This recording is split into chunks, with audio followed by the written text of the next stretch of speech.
মহাসড়কে জীবনের ঝুঁকি নিয়ে রাস্তা পার হতে হচ্ছে স্থানীয়দের। প্রায়ই ঘটছে দুর্ঘটনা। পর্যাপ্ত ফুটওভারব্রিজ নির্মাণের তাগিদ।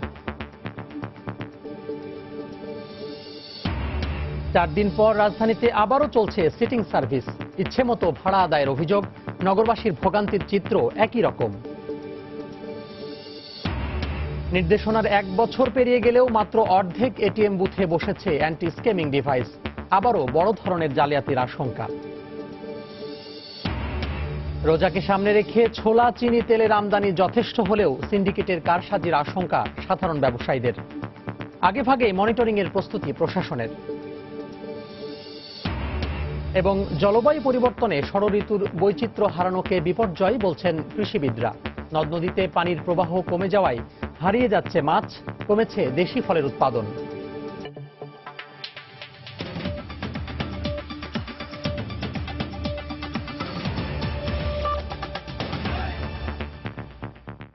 সময় সংবাদের সঙ্গে আছি আমি তোহা খান তামিম। যানজট ও সড়ক দুর্ঘটনা কমাতে বেশ কয়েকটি মহাসড়ক 4 লেনে উন্নীত করা হয়েছে। এসব মহাসড়কের গুরুত্বপূর্ণ ক্রসিংগুলোতে পথচারী পারাপারের ব্যবস্থা না থাকায় প্রায় ঘটছে দুর্ঘটনা। জয়দেবপুর ময়মনসিংহ 4 লেন মহাসড়কের কমপক্ষে 10টি পয়েন্ট হয়ে উঠেছে দুর্ঘটনাপ্রবণ। যোগাযোগ বিশেষজ্ঞরা বলছেন, গুরুত্বপূর্ণ পয়েন্টগুলোতে ফুটওভারব্রিজ নির্মাণের কোনো বিকল্প নেই। সাইদুল ইসলামের ক্যামেরায় আরো জানাচ্ছেন তরিকুল হাসান আশিক। জয়দেবপুর ময়মনসিংহ 4 লেন মহাসড়ক নতুন এ প্রশস্ত রাস্তা সহজ করেছে দূর দূরান্তের মানুষের চলাচল, বেড়েছে যানবাহনের গতিও। কিন্তু এই বিশাল অঞ্চলের মানুষের দৈনন্দিন প্রয়োজনে রাস্তা পার হতে হয় মারাত্মক ঝুঁকি নিয়ে। তার থেকে রাত্র 11টার মতো হাজার হাজার লোক পারাপার হয়। সকালে আসার সময় অনেক সময় ভিড় থাকে, ভিড়ের ভিতরে জ্যামের ভিতরে আমাদের যাওয়ার জন্য খুব সমস্যা। আমাদের রাস্তা পার হইতে অনেক সমস্যা হয়। এখানে একটা ওভারব্রিজ হলে অবশ্যই ভালো হয়। মহাসড়কটিতে রয়েছে বাঘের বাজার, মাস্টারবাড়ি, জৈনা বাজার, ভালুকা, ত্রিশালের মতো কমপক্ষে 10টি গুরুত্বপূর্ণ পয়েন্ট। এছাড়া পরিকল্পনা অনুযায়ী সাইন সিগন্যাল স্থাপন ও ইউটার্ন পয়েন্টগুলো সুরক্ষিত করার কাজ শেষ না হওয়ায় ইউটার্ন করতে গিয়েও ঘটছে দুর্ঘটনা।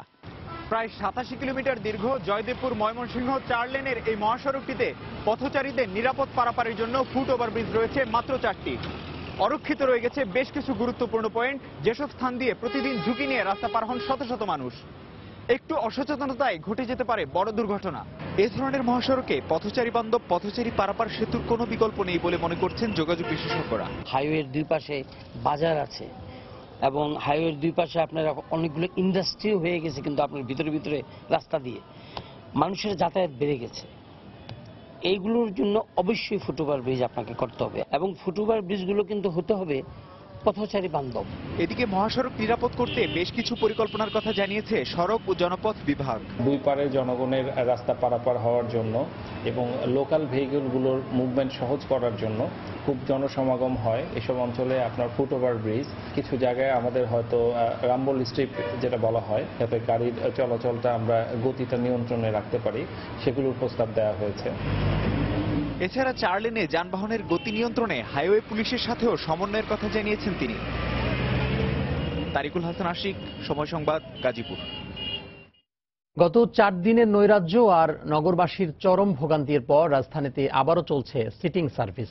Bangladesh road transport authority BRT এর ঘোষণার পর সকাল থেকেই রাজধানীর বিভিন্ন স্থানে দেখা গেছে গত 4 দিনের তুলনায় গণপরিবহন বেশি চলতে দেখা গেছে।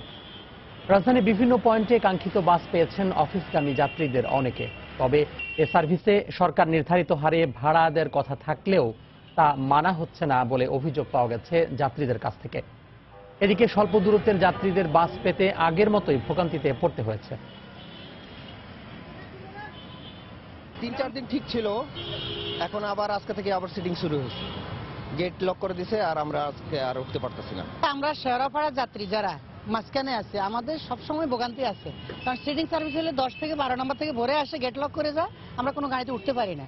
আর ভাড়া তো বেশি আছে, আর লোকাল হইলে সুবিধা হচ্ছে আমরা উঠতে পারতেছি। আমরা তো জানি এটা লোকাল গাড়ি, ঠিক না? সাইনবোর্ড লাগাই দেব, তাহলে আমরা হয়রানির শিকার হইতেছি না। দর্শক, এই মুহূর্তে রাজধানীর শেওড়াপাড়া এলাকা থেকে সিটিং সার্ভিস বাসের আরো খবর জানাচ্ছেন সহকর্মী রাশেদ লিমন। আমরা সরাসরি চলে যাচ্ছি তার কাছে। লিমন।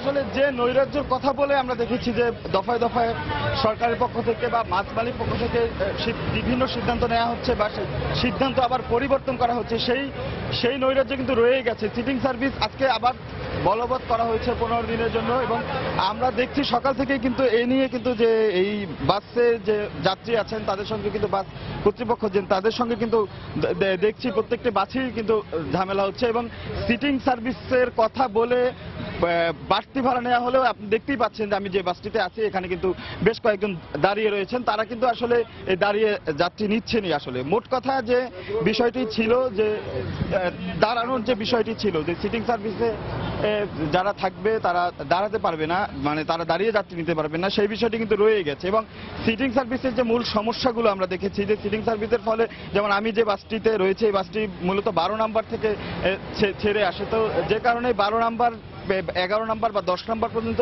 আসলেই কিন্তু 11 নম্বর পর্যন্ত আসলেই কিন্তু তারা আসলে যে যাত্রী বাসটি ভরে যায়, যে কারণে এই কাজীপাড়া শেওড়াপাড়া থেকে যে যাত্রীগুলো উঠতে চায় কিংবা আগারগাঁও থেকে যে যাত্রীগুলো উঠতে চায় তারা কিন্তু আসলে উঠতে পারে না এই সিটিং সার্ভিসের কারণে। এবং আমরা যখন বেশ কয়েকজন যাত্রীর সঙ্গে কথা বলেছি তারা কিন্তু আসলে বিশেষ করে এই এলাকায় যারা থাকেন বিশেষ করে তারা কিন্তু আসলে যে মূল সমস্যায় পড়তে হয় তাদেরকে, এবং তারা বাস পায় না। এই যে সিটিং সার্ভিস যে চলছে সিটিং সার্ভিসের ফলে আপনাদের কি সমস্যা হয় যারা সিটিং সার্ভিসের ফলে আপনার এই রোড তো কোনো সময় সিটিং ছিল না, ঠিক আছে, তারা সিটিং এর নামে তারা চিটিং করে গেছে। বারানে তো সিটিং ভরা বাট লোক উঠে এরকম টানতো বিহাঙ্গ মিরপুর ইউনাইটেড, ঠিক আছে, এটা কোনো সময় তারা সিটিং ছিল না, আগেও ছিল না আর বর্তমানে তো নাই। আর এখন তো দেখেন এই বছর কি করলো, ঠিক আছে, লোক উঠাইবে না তারা, লোক উঠাবে না তারা, মনে করেন যে দরজা আটকে তারা যাইতেছে, সিটিং বন্ধ করেছে, তারপরে তারা লোক উঠে এখন মনে করেন একটা তাল বাহানা শুরু করছে, ঠিক আছে, মানুষের উপরে ভোগান্তি সৃষ্টি করছে তারা। আমি মনে করেন আধা ঘন্টার মধ্যে দাঁড়িয়ে রয়েছি, কোনো বাসে উঠতে পারতেছি না। মূলত আমি মনেও যেটা বলছিলেন আসলে সিটিং সার্ভিস থাকুক বা নাই থাকুক ভোগান্তি কিন্তু আসলে পোহাতে হচ্ছে যে সাধারণ যাত্রী তারাই। একদিকে যেমন সিটিং সার্ভিস যখন চলে সিটিং সার্ভিস থাকা অবস্থায় তাদের কিন্তু বাড়তি ভাড়া গুনতে হয়, কিন্তু সিটিং সার্ভিসের মধ্যে আমরা দেখি যে বাড়তি লোক তোলা হয়, পাশাপাশি যখন লোকাল তোলা হয় তখনও কিন্তু যে দেখা হয় যে অতিরিক্ত যাত্রী তুলে তারা আসলে বিভিন্ন জায়গায় থেমে অতিরিক্ত যাত্রী, তখনও কিন্তু যে সেই বাড়তি ভাড়াটা গত 4 দিনে আমরা দেখেছি সেটাও কিন্তু নিয়ন্ত্রণ করা সম্ভব হয় নাই। মূলত যে ঝামেলাটা পোহাতে হচ্ছে যাত্রীদেরই, এবং আমরা সকাল থেকে আজকে দেখছি যে বারবার যেটি বলা হচ্ছিল যে যাত্রীদের সঙ্গে যে বাস চালক বা এখানে যারা কন্ট্রাক্টর আছে যারা ভাড়া তোলে তাদের যে বিভিন্নভাবেই কিন্তু তাদের মধ্যে বাকবিতণ্ড হচ্ছে, এবং বিশেষ করে ভাড়া নিয়ে আরও একটি বিষয়, গতকালকে যে সিদ্ধান্তটা হয়েছিল সেই সিদ্ধান্তর ফলে ভাড়া বলা হচ্ছিল যে ভাড়া সরকার নির্ধারিত ভাড়াই নেওয়া হবে, এবং আমরা জানি যে মিরপুর থেকে ফার্মগেট পর্যন্ত, বিশেষ করে মিরপুর 10 থেকে ফার্মগেট পর্যন্ত কিন্তু ভাড়া 11 টাকার মতো, কিন্তু সেখানে কিন্তু এই বাসটিতেও আমি রয়েছে এটাও কিন্তু সেই 15 টাকা ভাড়া নেওয়া হচ্ছে। সব মিলিয়ে যে আসলে এখনো কিন্তু যেই জটিলতা বা যেই ধোঁয়াশা সেটি কিন্তু এখনো কাটেনি, এখনো আসলে যারা বাস চালাচ্ছেন বা বাস যারা নিয়ন্ত্রণ করছে তাদের পক্ষে ভাড়ার বিষয়টি এখন পর্যন্ত সুনির্দিষ্ট করা হয়নি, যে কারণে যাত্রীরা সিটিং সার্ভিস করে দেওয়া হচ্ছে, যে কারণে আসলে সিটিং সার্ভিস বাসের খবর জানাতে আমাদের সাথে সরাসরি যোগ দিয়েছিলেন সহকর্মী রাশেদ লিমন। যাচ্ছি পরের প্রসঙ্গে। নির্দেশনার 1 বছর পেরিয়ে গেলেও এখন পর্যন্ত মাত্র অর্ধেক এটিএম বুথে বসানো হয়েছে অ্যান্টি স্ক্যামিং ডিভাইস। এ কারণে আবারও বড় ধরনের এটিএম জালিয়াতির আশঙ্কা করছেন দেশের প্রযুক্তি বিশেষজ্ঞরা। অবশ্য কেন্দ্রীয় ব্যাংক বলছে শিগগিরই বাকি এটিএম বুথে অ্যান্টি স্ক্যামিং ডিভাইস বসানো সম্ভব হবে। রিপোর্ট ইমতিয়াজ আহমেদের। গেল বছরের শুরুতে দেশের কয়েকটি ব্যাংকের এটিএম কার্ড জালিয়াতির মাধ্যমে দুষ্কৃতকারীরা হাতিয়ে নেয় কয়েক লাখ টাকা। টাকার অঙ্কে সে সংখ্যা কম হলেও দেশের ব্যাংকিং খাতের নিরাপত্তা দুর্বলতাকে চোখে আঙুল দিয়ে দেখিয়ে দেয় এই ঘটনা। এরপর পেরিয়ে গেছে 1 বছরেরও বেশি সময়। এই সময়ের মধ্যে এটিএম কার্ড ব্যবহারকারীর সংখ্যা যেমন বেড়েছে তেমনি বেড়েছে কার্ড ভিত্তিক লেনদেনের পরিমাণও। কিন্তু কতটুকু বেড়েছে নিরাপত্তা ব্যবস্থা? যেগুলো ছিল টেপ রেকর্ডার, যেগুলো ছিল সেই টেকনোলজি খুবই চিপ টেকনোলজি, এবং সেটা আসলে পুরোপুরি ইনসিকিউর। এই সস্তা টেকনোলজি যদি আমাদের কার্ডে থেকে যায় তাহলে আমরা আসলে কার্ডকে সিকিউর করতে পারবো না। চিপ বেসড কার্ড বা মাইক্রোপ্রসেসর বেসড কার্ড হয়তো 10 to 15% আছে।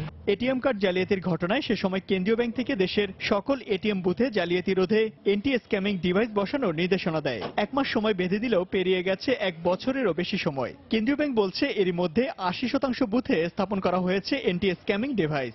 80% এটিএম এ এন্টি স্ক্যামিং ডিভাইস অলরেডি লাগানো হয়ে গেছে এবং বাকিগুলোতেও যাতে খুব শীঘ্রই লাগায় তাদেরকে একদম সময় এখন একদম বেঁধে দিতে যাচ্ছে এবং সেটি তারা পরিপালনে ব্যর্থ হলে হয়তো তাদের ব্যাপারে আমাদেরকে অন্য কোনো ব্যবস্থা গ্রহণ করতে হবে। তবে Bangladesh institute of bank management BIBM এর গবেষণা বলছে গেল 1 বছরের মধ্যে এন্টি স্ক্যামিং ডিভাইস বসেছে মাত্র 50 থেকে 60% এটিএম বুথে।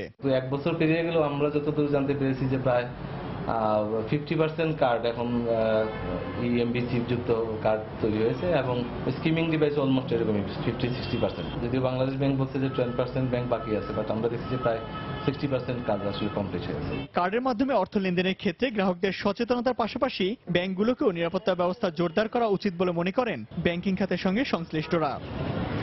ইমতিয়াজ আহমেদ, সময় সংবাদ, ঢাকা। রোজাকে সামনে রেখে এরই মধ্যে চাহিদা অনুযায়ী ভোগ্যপণ্য আমদানি হয়েছে বলে জানিয়েছে কাস্টম হাউস। সিন্ডিকেট এবং মজুতদারির মাধ্যমে কৃত্রিম সংকট সৃষ্টি করে প্রতি বছরের মতো ভোগ্যপণ্যের দামের ঊর্ধ্বগতি ঠেকাতে রমজানের আগেই বাজার মনিটরিং এর কথা বলছেন তারা। তবে ভ্রাম্যমাণ আদালতের হয়রানি প্রতিরোধে মজুতদারি আইন সংশোধনের দাবি জানিয়েছেন আমদানিকারকরা। বিস্তারিত জানাচ্ছেন কমল দে। রমজানকে সামনে রেখে প্রতি বছরই ভোগ্যপণ্যের বাজারে একই চিত্র।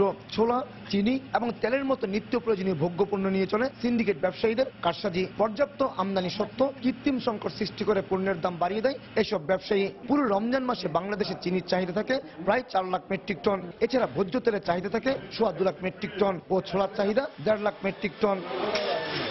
কাস্টমস হাউসের তথ্য মতে ইতিমধ্যে 4.5 লাখ মেট্রিক টন চিনি, 15 লাখ মেট্রিক টন ভোজ্য তেল এবং 5 লাখ মেট্রিক টন ছোলা আমদানি হয়েছে। তারপরও রয়ে যাচ্ছে সিন্ডিকেট ব্যবসায়ীদের মজুতদারির আশঙ্কা। যে স্টকগুলি আছে সেগুলো তাদের আয়ত্তে নিয়ে আসে। যখন তারা সবগুলো পণ্য নিয়ে আসে তখন কিন্তু তারা সাপ্লাইটা বন্ধ করে দেয়। যখনই সাপ্লাই বন্ধ হয়ে যায় তখন বাজারে হু হু করে দাম বেড়ে যায়। প্রতি বছর রমজান মাসে বাজার মনিটরিং এর তোড়জোড় শুরু করে জেলা প্রশাসন। বেচাকেনার চূড়ান্ত সময়ে এ ধরনের অভিযানে ক্ষুব্ধ হন ব্যবসায়ীরা।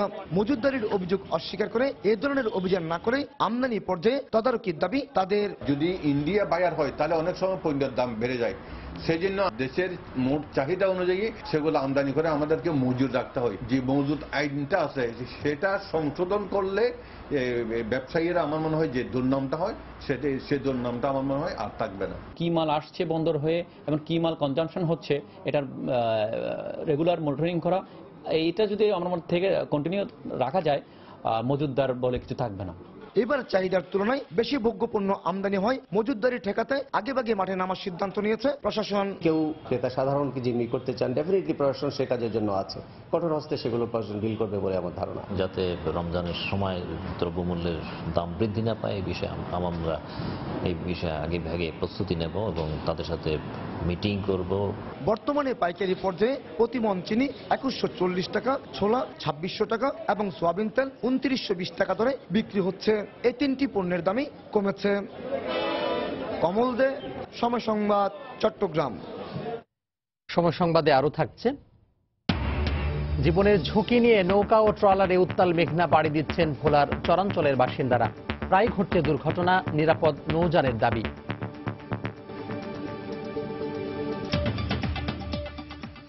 3 দিনের সরকারি সফর শেষে ভুটান থেকে দেশে ফিরেছেন প্রধানমন্ত্রী শেখ হাসিনা। সকাল 9:30টায় প্রধানমন্ত্রীকে বহনকারী দ্রুক এয়ারের ভিভিআইপি ফ্লাইটটি হযরত শাহজালাল আন্তর্জাতিক বিমানবন্দরে অবতরণ করে। এ সময় প্রধানমন্ত্রী কার্যালয়ের ঊর্ধ্বতন কর্মকর্তারা প্রধানমন্ত্রীকে স্বাগত জানান। 3 দিনের সফরে প্রধানমন্ত্রী শেখ হাসিনা ভুটানের রাজধানী থিম্পুতে অটিজম বিষয়ক আন্তর্জাতিক সম্মেলনে অংশ নেন। এছাড়া ভুটানের রাজা রানীর সঙ্গে সৌজন্য সাক্ষাৎ ও প্রধানমন্ত্রী শেরিং দোবগের সঙ্গে বৈঠক হয়েছে। এতে বাংলাদেশের নৌরুট ব্যবহার সহ 5টি চুক্তি ও সমঝোতা স্মারক সই হয়। কত গান আর কবিতায় ছিল নদীমাতৃক ষড়ঋতুর এই বাংলাদেশের বন্দনা, কিন্তু নদী আর এখন সেই রূপে নেই। ঋতু বৈচিত্র্য হারিয়েছে প্রকৃতিও। বেশিরভাগ নদীতেই বর্ষা ছাড়া পানির দেখা মেলে না। বিলুপ্ত হতে চলেছে দেশি প্রজাতির মাছ, কমে গেছে দেশীয় ফলের উৎপাদনও। দর্শক দেখুন হেদায়েতুল ইসলাম বাবুর রিপোর্ট, আর ক্যামেরা ছিলেন ওবায়দুল ইসলাম। শৈশবে পড়া বিশ্বকবির সেই ছোট নদী এখন আর একে বেঁকে চলে না। শুধু বৈশাখে নয়, কোনো কোনো বর্ষাতেও হাঁটু জল, পার হয় গরু আর গাড়ি, পাল তুলে নৌকা চলে না। প্রাণ প্রাচুর্য হারা নদীতে জেলেরা জাল ফেলে দেখা পায় না মাছের। পুঁটি, ট্যাংরা, বালিয়ে, বাইম, গতা এগুলো হয়েছিল, কিন্তু এখন তো নাই সেটা। আশ্চর্য লাগে যে নদীতে আমি সাঁতার কেটেছি আর সেই নদীটি যখন দেখি তখন আসলেই সেই স্মৃতি আর বর্তমান সময়ের নদী দেখে বুকটা হাহাকার করে। বেড়েছে গরমের দৈর্ঘ্য ও তীব্রতা, বর্ষা শীতের ক্ষণস্থায়ী উপস্থিতি, অকাল অথবা প্রলম্বিত বন্যা খরায় এখন আর শরৎ, হেমন্ত, বসন্ত আসে না। গরমের তীব্র প্রভাবে তেমন ফলে না জামরুল, আতা, বাঙ্গি, তরমুজ, ডাউয়া সহ মৌসুমী অনেক ফল।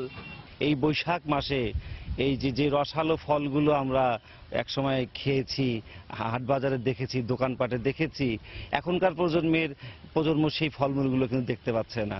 আমার বয়সে 70 মাসে খরা দেখছি, কিন্তু এত বৃষ্টি দেখি নাই।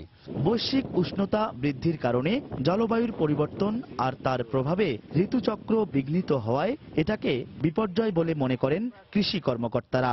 আর উন্নয়ন কর্মীরা বলছেন, এমন অবস্থার পরিবর্তন ঘটাতে সবার সচেতনতা প্রয়োজন। পরাগায়নে হ্যাম্পার হচ্ছে, তারপরে অসময়ে বৃষ্টিপাত হচ্ছে, বৃষ্টিপাতের কারণেও হ্যাম্পার হচ্ছে, ইত্যাদি প্রভাব আমাদের কৃষকের উপরে, এর উপরে বেশি বেশি করে দেখা যাচ্ছে ইদানিং।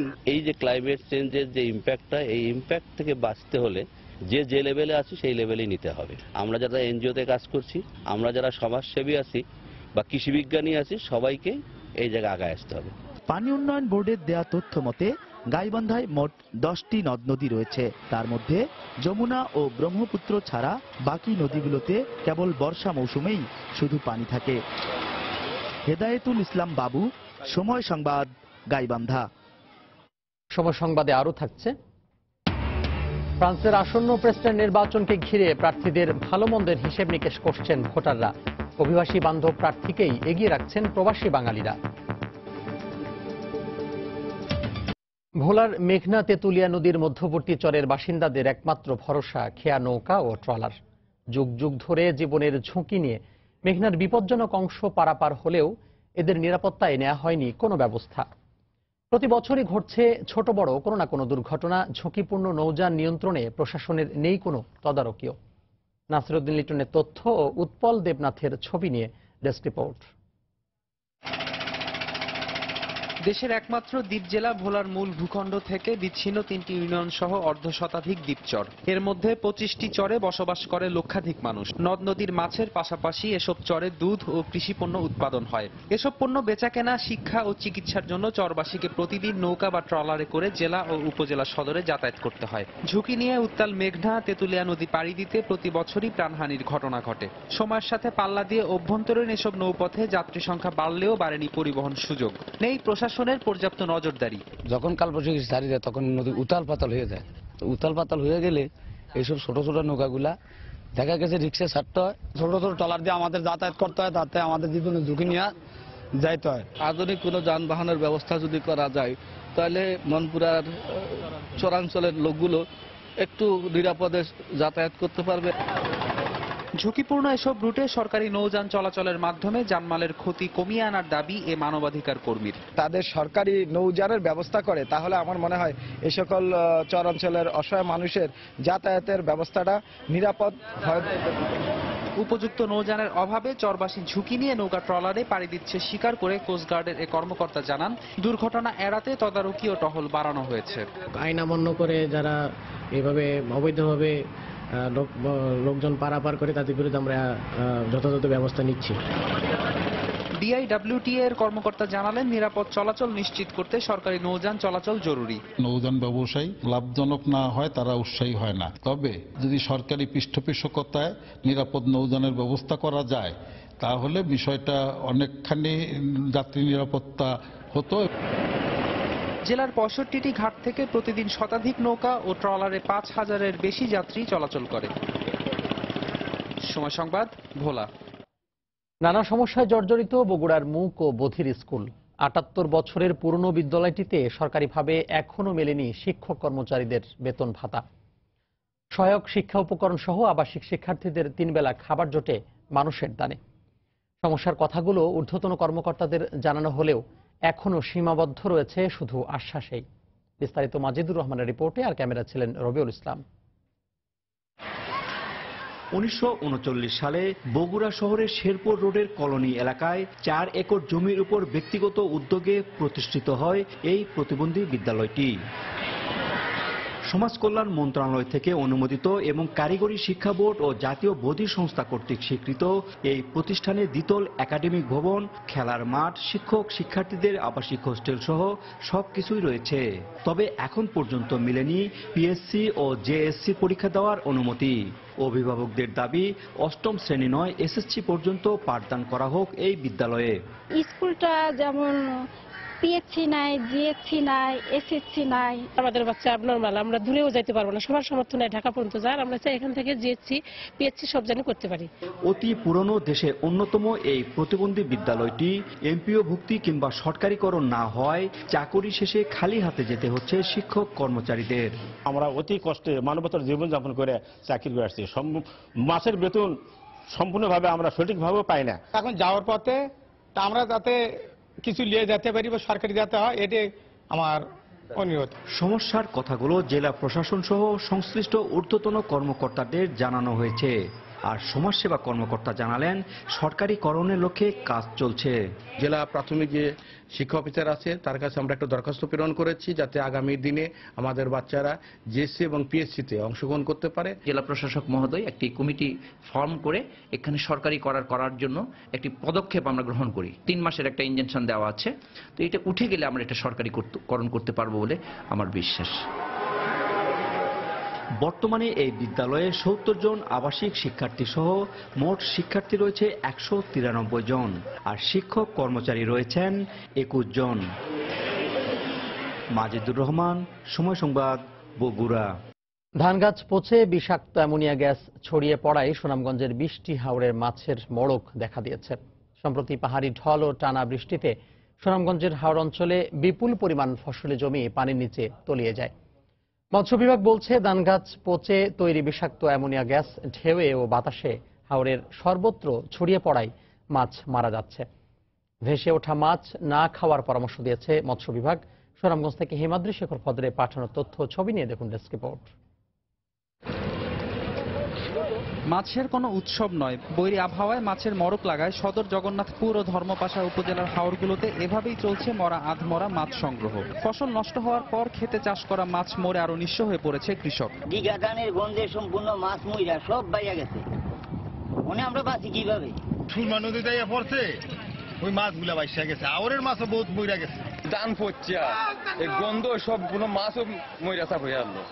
পানির যে গন্ধে আমরা টিকতে পারলাম না, মাছ সবটা পাই গেছে মরি যায়। আর বুঝছেন অ্যামোনিয়া গ্যাসের বিষাক্ততায় রুই, বোয়াল, ট্যাংরা, বাউস, কাতল সহ প্রায় 30 প্রজাতির 25 মেট্রিক টন মাছ জেলার হাওর ও নদ নদীতে মরে গেছে বলে জানায় জেলা মৎস্য বিভাগ। এই অবস্থায় মাছ যেন আর নষ্ট না হয় সেজন্য হাওরে চুন দেওয়া হচ্ছে। পাশাপাশি মরা আধমরা মাছ আহরণ না করার আহ্বান জানিয়েছে এই মৎস্য কর্মকর্তা। পানি দীর্ঘদিন স্থায়ী থাকায় ধান গাছগুলি পচন দেখা দেয় এবং অ্যামোনিয়া গ্যাস বৃদ্ধি পেয়েছে এবং অক্সিজেন ফল করেছে, এর জন্য মাছগুলি মারা যাচ্ছে। 28 মার্চ থেকে শুরু হওয়া পাহাড়ি ঢল আর প্রবল বর্ষণে সুনামগঞ্জের 11টি উপজেলার বোরো ধানের বিস্তীর্ণ ক্ষেত পানির নিচে তলিয়ে যায়। গত শনিবার রাতের কালবৈশাখী ঝড়ের পর থেকেই হাওরগুলোতে মরা আধমরা মাছ ভেসে উঠতে থাকে। সময় সংবাদ, সুনামগঞ্জ।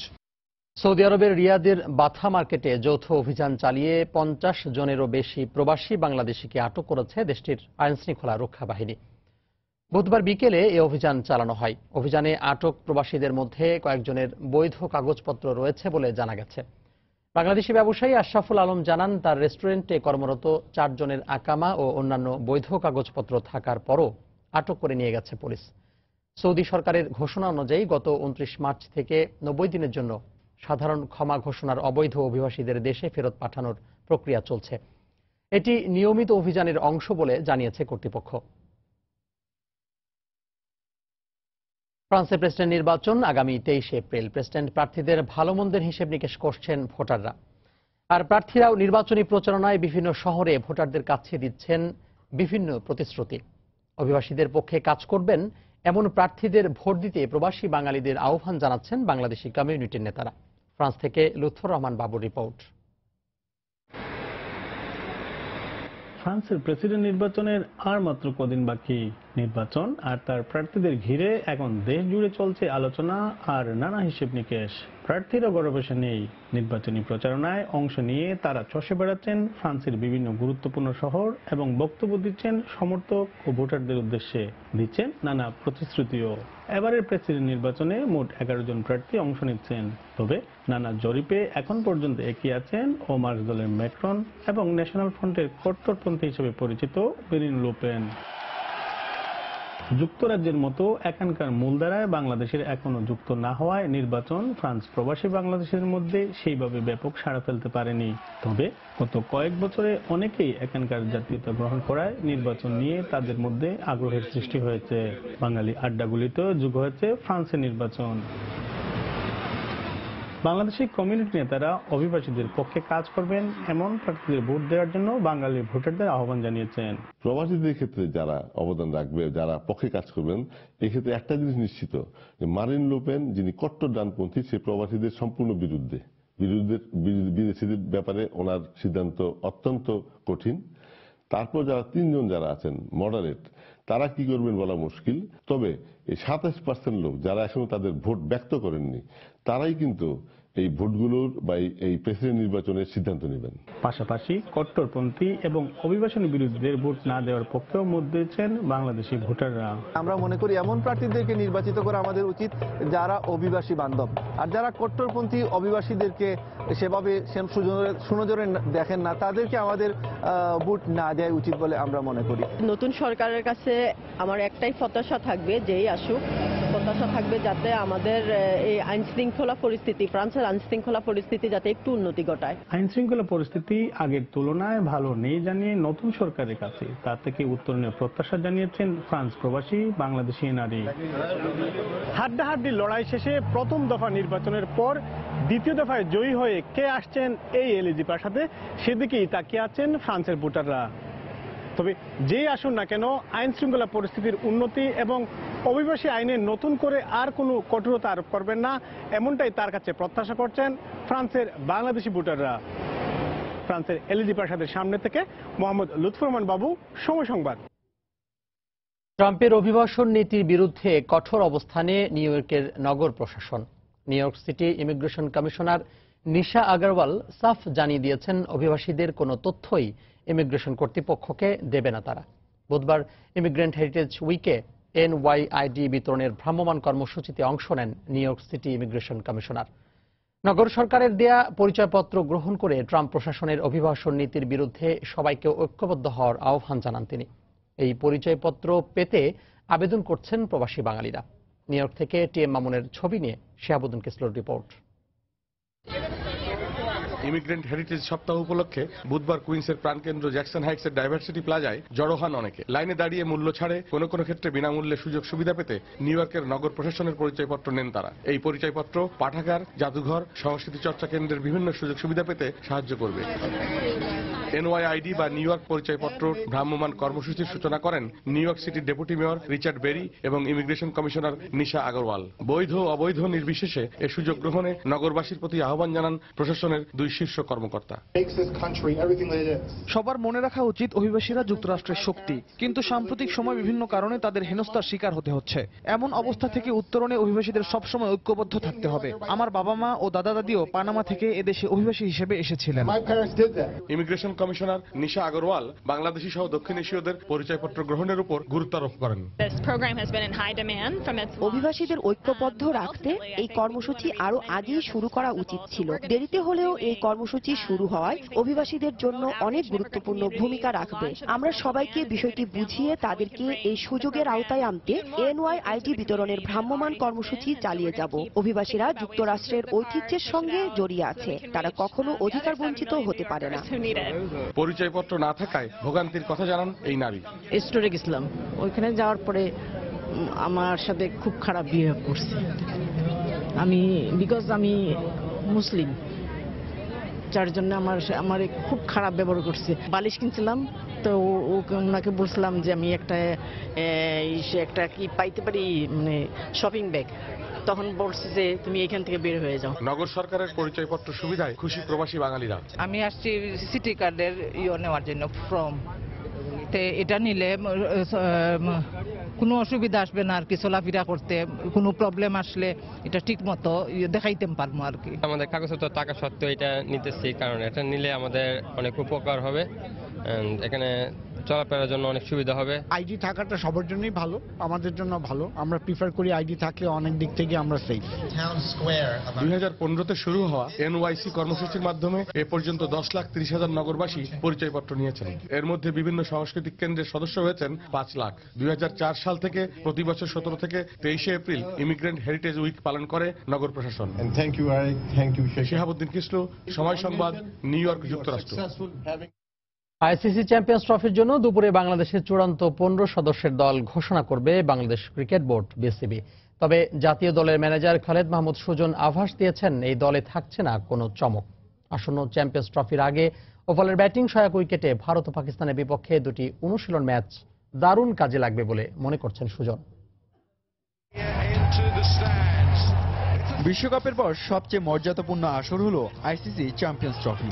র্যাঙ্কিং এর ভিত্তিতে মর্যাদার এই আসরে বাংলাদেশ সহ খেলবে 8টি দেশ। তাই আইসিসির বেঁধে দেওয়া 25 এপ্রিলের মধ্যে প্রতিটি দেশকে 15 সদস্যের চূড়ান্ত দল জমা দিতে হবে। সেই ধারায় সবকিছু ঠিক থাকলে বৃহস্পতিবার চূড়ান্ত দল ঘোষণা করবে বিসিবি। কিন্তু বাংলাদেশের জার্সি গায়ে কারা থাকছেন স্বপ্নিল এই দলে, এ নিয়ে আছে বিস্তর গবেষণা। তবে জাতীয় দলের ম্যানেজার আভাস দিয়েছেন চমক থাকছে না দল ঘোষণায়। ওয়ানডে তো মোটামুটি টিমটা গুছানো আছে, হয়তো কিছু ফাইন টিউনিং থাকবে হয়তো খুব বেশি হলে, বাট আমার মনে হয় না খুব একটা রদবদল হবে হয়তো ওয়ানডে স্কোয়াডে। আসলে আমরা এক্সপিরিয়েন্সকে আমরা মূল্যায়ন করবো, যেহেতু চ্যাম্পিয়ন্স ট্রফির ইংল্যান্ডের আসর, সেটা আমরা ওটাকে মাথায় রাখবো সেভাবেই। ইংল্যান্ডের বিখ্যাত কেনিংটন ওভালে চ্যাম্পিয়ন্স ট্রফির গ্রুপ পর্বের 3 ম্যাচের মধ্যে 2টি ম্যাচ খেলবে বাংলাদেশ, যেখানকার উইকেট ব্যাটিং স্বর্গীয়। 2015 সালে নিউজিল্যান্ডের করা 398 রানের পাহাড় সমান স্কোর দলীয় সর্বোচ্চ। এই ভেন্যুতে আসরের বাকি 7 দলের খেলার অভিজ্ঞতা থাকলেও অভিষেকের অপেক্ষায় বাংলাদেশ। তবে মূল পর্বের আগে ভারত ও পাকিস্তানের বিপক্ষে এই মাঠের 2টি প্রস্তুতি ম্যাচ বড় স্বস্তির খবর বাংলাদেশ দলের জন্য। যেহেতু ওভালেই আমরা 2টা ম্যাচ খেলবো, তাতে অনেক সহায়ক হবে। অবশ্যই যে কোনো প্র্যাকটিস ম্যাচই আসলে সহায়ক হবে। আসলে ওভাল কন্ডিশনটা আমি যতটুকু জানি, it's a very flat wicket, run হয় মানে ইটস অলমোস্ট 300+ উইকেট সবসময়ই, যে 300 রান 450 রানও হয় এই মার্কেটে। হ্যাঁ, তো সুতরাং ওইখানে আপনাকে ওই রান চেস করে জিততে হবে, এরকম রান করে জিততে হবে।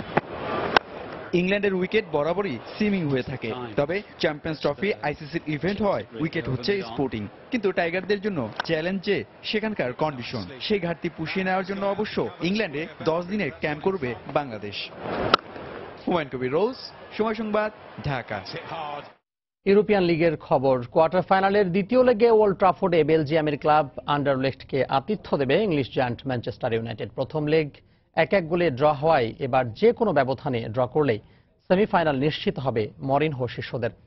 এই ম্যাচটি শুরু হবে বৃহস্পতিবার বাংলাদেশ সময় রাত 1:05। এদিকে কোয়ার্টার ফাইনালের আরেক ম্যাচে বেসিকতাস লিওর এবং শালকের প্রতিপক্ষ আয়াক্স।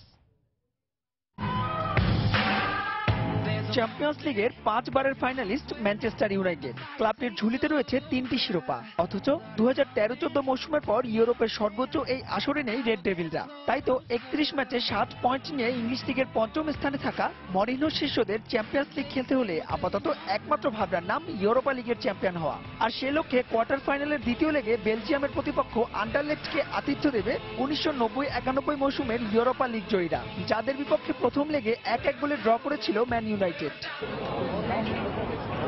শুধু ওল্ড ট্রাফোর্ডে খেলা বলেই নয়, ম্যানচেস্টারকে সাহস যোগাচ্ছে বেলজিয়ান ক্লাবের বিপক্ষে ইংলিশ ক্লাবের বিগত দিনের পরিসংখ্যান। ঘরের মাঠে যে কোনো ইংলিশ ক্লাবের বিপক্ষে 17 বারের দেখায় এখন পর্যন্ত জয়হীন আন্ডারলেক্ট।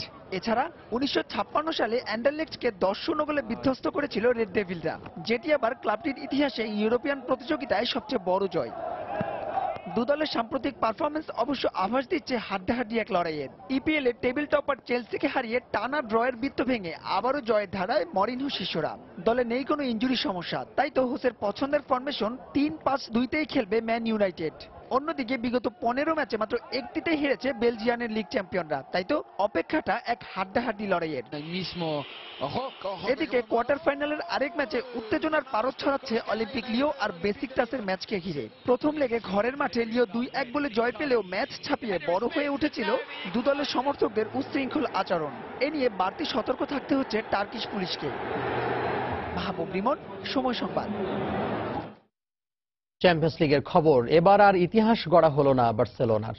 কোয়ার্টার ফাইনালের দ্বিতীয় লেগে ইউভেন্টাসের সঙ্গে গোলশূন্য ড্র করে আসর থেকে ছিটকে গেল স্প্যানিশ জায়ান্টরা। আগের লেগে ইউভেন্টাসের মাঠে 3-0 গোলে হেরেছিল বার্সা, তাই সেমিফাইনালের টিকিট নিশ্চিত করতে ক্যাম্প নুতে 4 গোলের ব্যবধানে জিততে হতো তাদের। এর আগে শীর্ষ 16র প্রথম লেগের ম্যাচে পিএসজির কাছে 4-0 গোলে হারলেও ফিরতে লেগে ইতিহাস করে 6-1 গোলে জিততে কোয়ার্টার ফাইনালে উঠেছিল কাতালানরা। এবারও ঘরের মাঠে বার্সার দাপটের প্রত্যাশায় ছিল সমর্থকরা, কিন্তু গোল মিসের মহড়ায় সেটি আর করতে পারেননি মেসি নেইমাররা। বার্সার ফুটবলাররা মোট 19 বার শট করলেও ইতালিয়ান জায়ান্টদের গোলমুখ খুলতে পারেননি। মাত্র একবারই ইউভেন্টাসের গোলপোস্ট বরাবর শট করতে পেরেছে লুই এনরিকের দল। শেষ পর্যন্ত কোনো গোল না হওয়ায় 2 লেগ মিলিয়ে 3-0 ব্যবধানে হেরে আসর থেকে বিদায় নেয় বার্সেলোনা আর সেমিফাইনাল নিশ্চিত করে ইউভেন্টাস। Еще одна атака Ювентуса по правому флангу. Квадрадо входит в штрафную площадь, обыгрывает он Альбу. Опасный момент может быть. Снова এ পর্যায়ে শীর্ষ সংবাদ জানিয়ে দিচ্ছি আরো একবার। মহাসড়কে জীবনের ঝুঁকি নিয়ে রাস্তা পার হতে হচ্ছে স্থানীয়দের। প্রায় ঘটছে দুর্ঘটনা। পর্যাপ্ত ফুটওভার ব্রিজ নির্মাণের তাগিদ। 4 দিন পর রাজধানীতে আবারও চলছে সিটিং সার্ভিস। ইচ্ছে মতো ভাড়া আদায়ের অভিযোগ। নগরবাসীর ভোগান্তির চিত্র একই রকম। নির্দেশনার 1 বছর পেরিয়ে গেলেও মাত্র অর্ধেক এটিএম বুথে বসেছে অ্যান্টি স্ক্যামিং ডিভাইস। আবারও বড় ধরনের জালিয়াতির আশঙ্কা। রোজাকে সামনে রেখে ছোলা, চিনি, তেলের আমদানি যথেষ্ট হলেও সিন্ডিকেটের কারসাজির আশঙ্কা সাধারণ ব্যবসায়ীদের। আগেভাগেই মনিটরিংয়ের প্রস্তুতি প্রশাসনের। এবং জলবায়ু পরিবর্তনে ষড়ঋতুর বৈচিত্র্য হারানোকে বিপর্যয় বলছেন কৃষিবিদরা। নদ নদীতে পানির প্রবাহ কমে যাওয়ায় হারিয়ে যাচ্ছে মাছ, কমেছে দেশি ফলের উৎপাদন। এই ছিল এখনকার মতো। যে কোনো খবর পেতে ভিজিট করুন সময়নিউজ.tv। যে কোনো বাংলা লিঙ্ক ও রবি নম্বর থেকে সময় সংবাদের খবর, অনুষ্ঠান সম্পর্কে জানতে এবং যে কোনো তথ্য সময় সংবাদকে জানাতে ডায়াল করুন 16242 নম্বরে। এছাড়া এইমাত্র পাওয়া খবর আপনার মোবাইলে পেতে এসএমএস করুন *BN লিখে পাঠিয়ে দিন 16242 নম্বরে। আর সঙ্গে থাকুন সময়।